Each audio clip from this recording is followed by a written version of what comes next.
Student, मैं हरदेश शर्मा आपके लिए ऑनलाइन क्लासेस की सीरीज़ में हर दिन कुछ ना कुछ नया लेकर आता हूँ। आज भी हम कुछ नया सीखेंगे, तो चलिए इस क्लास को स्टार्ट करते हैं। आज के वीडियो में हम बात करने वाले हैं विलियम ओची की जेड विचारधारा क्या है।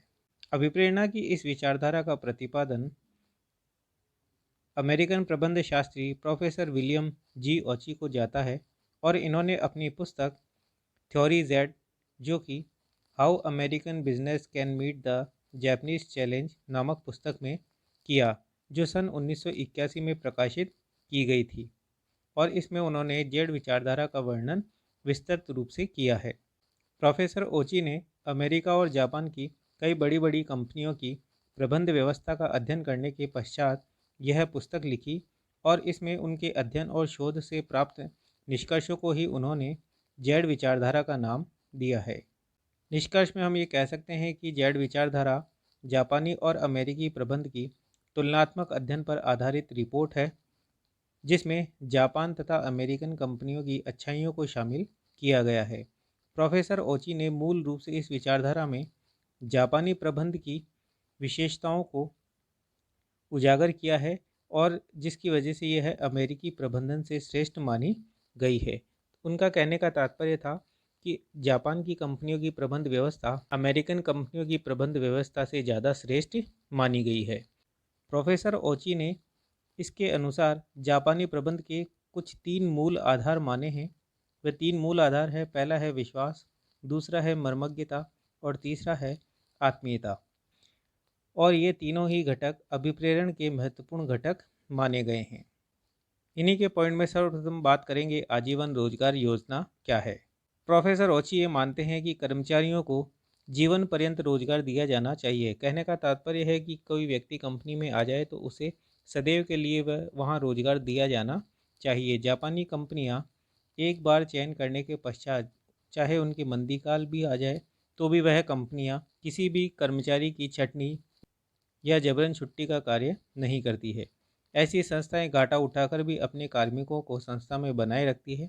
इसका फ़ायदा यह होता है कि इससे कर्मचारी संगठन के प्रति वफादार हो जाते हैं और निष्ठावान हो जाते हैं। यानी मोटिवेट करने का जो प्रयास किया गया है, इस विचार के द्वारा किया जाता है। दूसरा है मूल्यांकन एवं पदोन्नति का कार्य मंद गति से करना।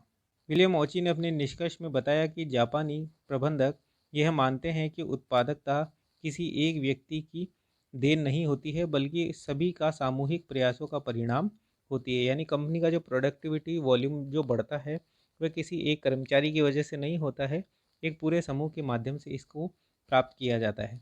अतः किसी भी व्यक्ति को व्यक्तिगत उपलब्धि के आधार पर पदोन्नत न करके इस आधार पर पदोन्नत किया जाना चाहिए कि वह कार्य समूह को किस प्रकार अभिप्रेरित करता है। यहाँ प्रोफेसर ओची के अनुसार लंबवत पदोन्नति के स्थान पर समानांतर पदोन्नति की व्यवस्था की जानी चाहिए, क्योंकि जापानी प्रबंधक सामान्यतः किसी व्यक्ति को रोजगार से हटाते नहीं हैं, बल्कि उनकी मान्यता है कि किसी भी व्यक्ति के गुण और अवगुण का मूल्यांकन करने के लिए केवल 1-2 वर्ष की अवधि ही बहुत छोटी होती है।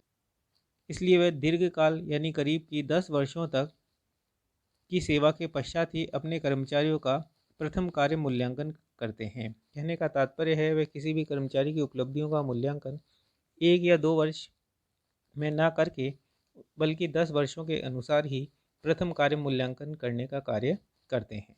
थर्ड पॉइंट है जीवन वृत्ति पथ, जिसे कि हम कैरियर पाथ कह सकते हैं।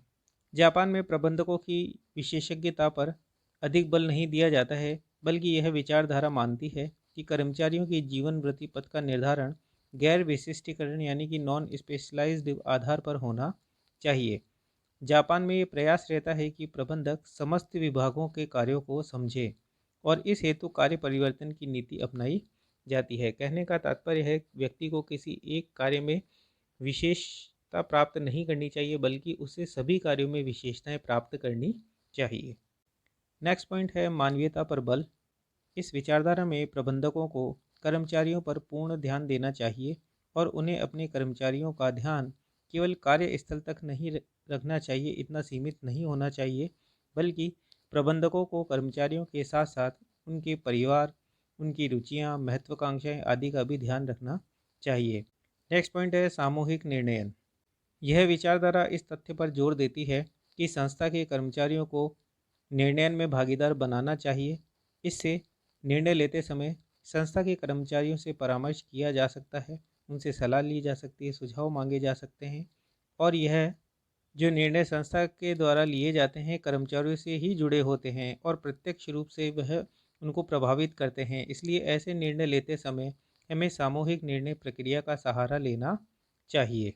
नेक्स्ट पॉइंट है मानव संसाधन विकास। मानवीय संसाधनों का विकास किस प्रकार किया जाना चाहिए। इस विचारधारा के अनुसार कर्मचारियों में कार्य के प्रति लगन, उत्साह पैदा करने के लिए हमें मानव संसाधन विकास की योजना बनानी चाहिए, जिसमें कर्मचारियों की छिपी हुई क्षमता को पहचान कर उनकी इन क्षमताओं के आधार पर विकास हेतु उचित शिक्षण प्रशिक्षण के कार्य दिए जाने चाहिए एवं कर्मचारियों को इस हेतु प्रेरित भी किया जाना चाहिए।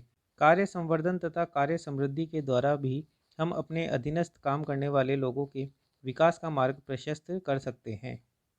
नेक्स्ट पॉइंट है अनौपचारिक नियंत्रण का कार्य। जेड विचारधारा में संस्था के कर्मचारियों के साथ अनौपचारिक संबंधों का निर्माण किया जाता है और निर्माण करके हम उन पर अनौपचारिक नियंत्रण के तरीके से नियंत्रण करने का प्रयास भी कर सकते हैं। इस हेतु प्रबंधकों को अपने अधीनस्थों के अंदर विश्वास तथा सहयोग की भावना पर बल देकर ये कार्य किया जाता है। निष्कर्ष तौर पर हम कह सकते हैं कि जेड विचारधारा अभिप्रेरण के एक नए दृष्टिकोण को प्रस्तुत करती है और इस विचारधारा का मूल तत्व पारस्परिक विश्वास, सहयोग, स्नेह आदि है।